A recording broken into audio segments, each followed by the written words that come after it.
Welcome to Big Blend Radio, where we celebrate variety and how it adds spice to quality of life. It's your outlook on life that counts. If you take yourself lightly and don't take yourself too seriously, pretty soon you can find the humor in our everyday lives. And sometimes it can be a lifesaver. That's a quote from the great Betty White. Today on the Big Daily Blend, we're celebrating Betty White and other notable and historic women in comedy. Betty White was born January 17th, 1922, and she passed December 31st, 2021, just shy of her 100th birthday. Betty White is an icon. We all love Betty White, don't we? And can you believe it? She has her own national holiday today, January 17th, honoring her birthday. She was an early pioneer of TV, and she had a career that spanned almost 70 years in sitcoms, sketch comedy, game shows, a lot of game shows. But I think a lot of us know her from, let's go back to the game shows. Password, Match Game, Tattletales, To Tell the Truth, The Hollywood Squares, The $25,000 Pyramid. So she really got known for that. But things kept growing and growing on that. And she was on shows like Carol Burnett, Mama's Family, The Bold and the Beautiful, Boston Legal. But her really big roles, the iconic ones, are Rose Nyland, The Golden Girls. Well, back in St. Olaf, Sue Ann Nivens on the CBS sitcom, The Mary Tyler Moore Show. And don't forget, she was Elka on the TV Land sitcom Hot in Cleveland. But I'm not going to get into all of her movie history and TV history and comedy history because today we're going to re-air. We're going back into the Big Blend Vault. It's a week for that today. But we're going to go back into the vault of Steve Schneickert's Hollywood History podcast, where he talks about Betty White, of course, and as I was saying, other historic funny ladies in Hollywood. So we've got Phyllis Diller, Joan Rivers, Lucille Ball, Carol Burnett, Mary Tyler Moore, Carol Channing, and Bette Midler. So stay tuned for that. But in the meantime, I do want to just give a shout out to Betty White because, she kind of had this thing like us, a big blend here. We don't always have to have one interest in life. You can act, you can do serious roles, or you can do funny roles, and maybe do a game show. But she also really wanted to be a forest ranger. That's right. It's something very close to us as we travel the country on our Love Your Parkster, going to the forest, going to parks. And apparently when she was living in California, she came from Oak Park, Illinois, but her family moved to California when she was really young. They kept going up into the high Sierras and the Sierra Nevada mountains. And that made her want to become a forest ranger. And at that time, wow, I don't think very many women could become a forest ranger. In fact, the first woman that I know of that even got close to that is Carolyn Dorman, and she was from the state of Louisiana. She was an educator, and she helped get Kisatchie National Forest as an actual national forest in Louisiana today. That is the only national forest in the state of Louisiana, and it's awesome. You've got to go. If you go to Louisiana, it's beautiful with longleaf pine trees. Oh my gosh, beautiful. Absolutely beautiful. And when the spring comes, there's wild azaleas and you can see magnolia trees blooming in the wild. It's gorgeous. But anyway, what I find interesting, in 2010, the Forest Service and Smokey the Bear made Betty White an honorary forest ranger. And that's because, there's only, at that time, 1/3 of the Forest Service employees were women. That was in 2010. So her being an honorary, forest ranger fulfilled a lifelong dream. And I think that's really special because she did stand up for the Forest Service, for animals, as we know. The Veterinary Medical Association honored her with the Humane Award in 1987 for all of her charitable work with animals. The city of LA did the same thing in 2006. And then also the LA Zoo and the city of Los Angeles named her ambassador to the animals. A lot of dedication, and I think it was actually the American Humane Society that stood up and said, we need a Betty White Day because of all of her charity work. When she passed, Majority of her estate went to animal charity. She loved animals. So we know she loved animals. And on top of that, right, she also stood up for racial equality, especially on one of her TV shows, and LGBTQ rights.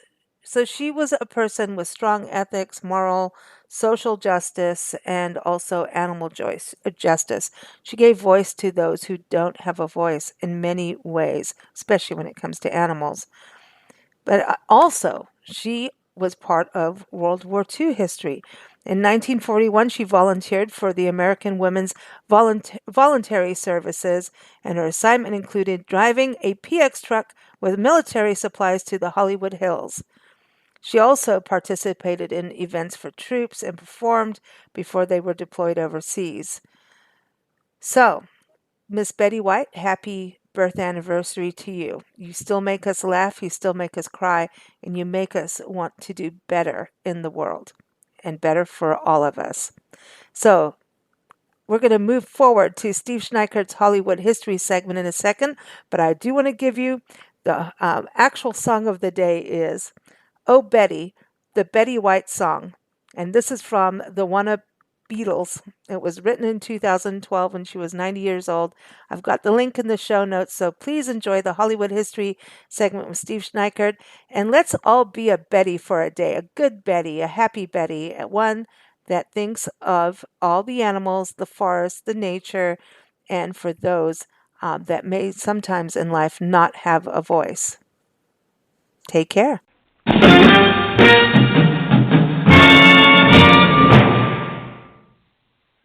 Comedy crosses boundaries, and during the 1950s, 60s, and 70s, many female entertainers struggled to enter the male-dominated world of stand-up and television. While many comedians today get their laughs from shock value, the first female stars of network television had no such fallbacks, and instead entertained with pure talent and screen savvy.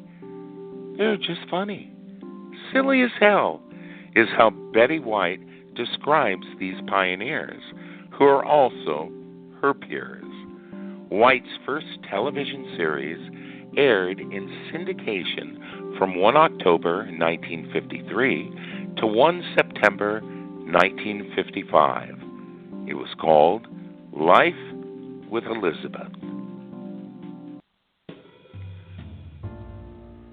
Phyllis Diller entered the profession of comedy in the 1950s, an era when gender roles were often exaggerated. Diller's outrageous personality and jokes that mocked her looks and disdain of housekeeping flew in the face of the then stereotypical image of the ideal housewife.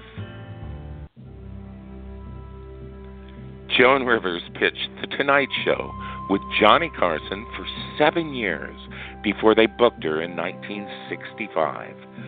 The producers thought she was too rough, too wild, and talked about things a woman should not be talking about.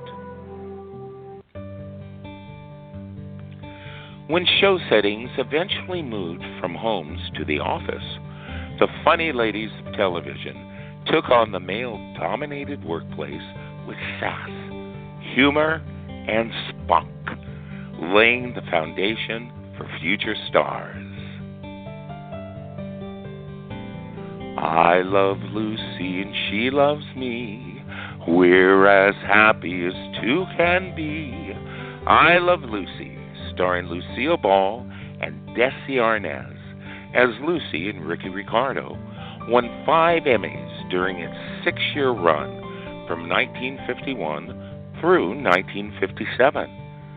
The entertainers were married for 20 years and jointly owned the show's production company, Desilu Productions. Lucy, nearly 40 when the sitcom premiered, became one of America's most beloved funny ladies. Carol Burnett first tried to make it as a musical theater performer, but it was her comedic twist on the Elvis craze that got her noticed by television executives. The Carol Burnett Show debuted on CBS in 1967 and made America laugh for 11 seasons. The variety show used musical numbers and skits with guest stars to riff of anything from popular culture to classic films. Burnett was charming and quick, frequently sending her co-stars into barely controlled fits of laughter and endearing herself to both a live studio audience and those watching at home. Who can turn the world on with her smile? Who can make a nothing day and suddenly make it all seem worthwhile? The Mary Tyler Moore Show premiered on CBS in 1970 and was one of the first television programs to feature a single professional career woman as the protagonist. The character Mary Richards was not divorced or widowed, and she independently supported herself as an evening news producer. Over the course of 7 seasons, the show won 3 Emmy Awards for Outstanding Comedy Series. Last, but certainly not least, a huge shout out to 2 funny ladies that have made quite an impression throughout the years. Before the parade passes by, hello, Nancy. Well, hello, Lisa. Carol Channing and Bette Midler. Both Channing and Midler, throughout the years, have enchanted many a television audience. Carol's signature role is that of the widowed but brassy Dolly Gallagher-Levi in Hello, Dolly. Bette opens on Broadway this spring in a revival of the musical playing, you guessed it, the widowed but brassy Dolly Gallagher-Levi at the Schubert Theater. Midler is right back where she belongs.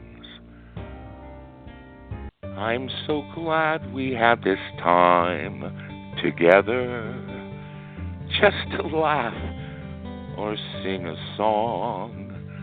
I'm Steve Schneickert, and this is Hollywood History as I recall it.